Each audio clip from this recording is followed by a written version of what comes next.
देखिए, जो हमारे पास पेस्ट होता है ये कोई भी इंसेक्ट हो सकता है, पैथोजन हो सकता है, वीड हो सकता है या निमेटोड हो सकता है, जो कि हमारे पास अगर फूड एंड एग्रीकल्चर ऑर्गेनाइजेशन 1990 में इन्होंने डेफिनेशन दी थी, कोई भी स्पीशीज, स्ट्रेन, बायोटाइप किसी इंसेक्ट का या पैथोजेनिक एंटिटी का जो कि प्लांट्स के लिए या बाई प्लांट्स के लिए हार्मफुल हो, उसे हम पेस्ट बोलते हैं।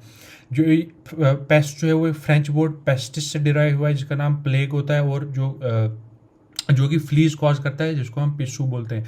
और अगर पेस्ट जो है वो ह्यूमन मेंटल पीस को भी इफेक्ट कर रहा है तो उसको भी हम पेस्ट कहते हैं। जैसे कॉकरोच है, कॉकरोच का कोई डायरेक्ट इन्फ्लुएंस नहीं होता है प्लांट के साथ, जो कि उसकी जो प्रोडक्टिविटी है उसको डिक्रीज करे, लेकिन ह्यूमन हेल्थ को अगर वो इफेक्ट कर रहा है तो उसको भी हम पेस्ट बोलते हैं। उसके बाद आता है रेगुलर पेस्ट, जो कि फ्रिक्वेंटली हमारे पास ओकर करता है किसी भी क्रॉप में, उसका एक पार्टिकुलर क्रॉप के साथ एसोसिएशन होता है रेगुलर पेस्ट का। जैसे चिली थ्रिप्स है, brinjal shoot and fruit borer है, ठीक है। उसके बाद शुगर केन बोरर है, येलो स्टेम बोरर है राइस में।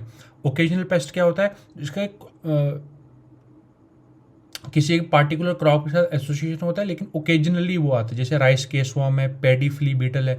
उसके बाद सीजनल होता है, जब किसी एक ऑक्यूरेंस में, मतलब किसी एक पार्टिकुलर ईयर में आता है, जैसे क्लाइमेटिक कंडीशन पर इफेक्ट है। जैसे रेड हेरी कैटरपिलर ग्राउंड नट में अप्रैल मई के मंथ में आता है। राइस केस हॉपर ओराइजन निटिड्यूला जून जुलाई में आता है। उसके बाद परसिस्टेंट और रेगुलर में डिफरेंस यही है कि जो परसिस्टेंट पेस्ट होता है वो रेगुलरली क्रॉप में तो होता है, लेकिन उसका कोई मतलब हार्म उतना नहीं कर पाता जितना रेगुलर पेस्ट कर रहा है। No relation with harm to the crop, ठीक है। जैसे scaly and mealy bugs, cockroaches एक परसिस्टेंट पेस्ट है। क्रॉप के साथ परसिस्टेंट तो होते हैं, लेकिन उतना हार्म के साथ इसका रिलेशन उतना नहीं है जितना रेगुलर पेस्ट हार्म करता है क्रॉप को। स्पोरेडिक पेस्ट ओकेजनली कॉज करते हैं सीरियस डैमेज, जैसे पैडी लीफ रोलर है।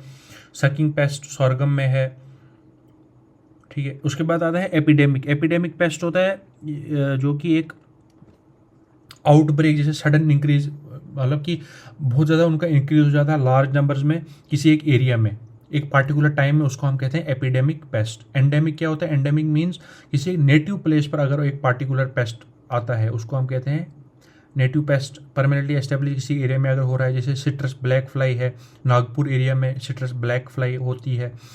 उसके बाद ब्लैक हेडेड कैटरपिलर उसमें केरला में, ठीक है। ओपीसीना एरिनोसेला ब्लैक हेडेड कैटरपिलर। उसके बाद एक्जॉटिक पेस्ट और फॉरेन पेस्ट, कोई नॉन नेटिव और नॉन इंडिजिनस पेस्ट जो कि किसी स्टेट में कंट्री में होता है। Thank you.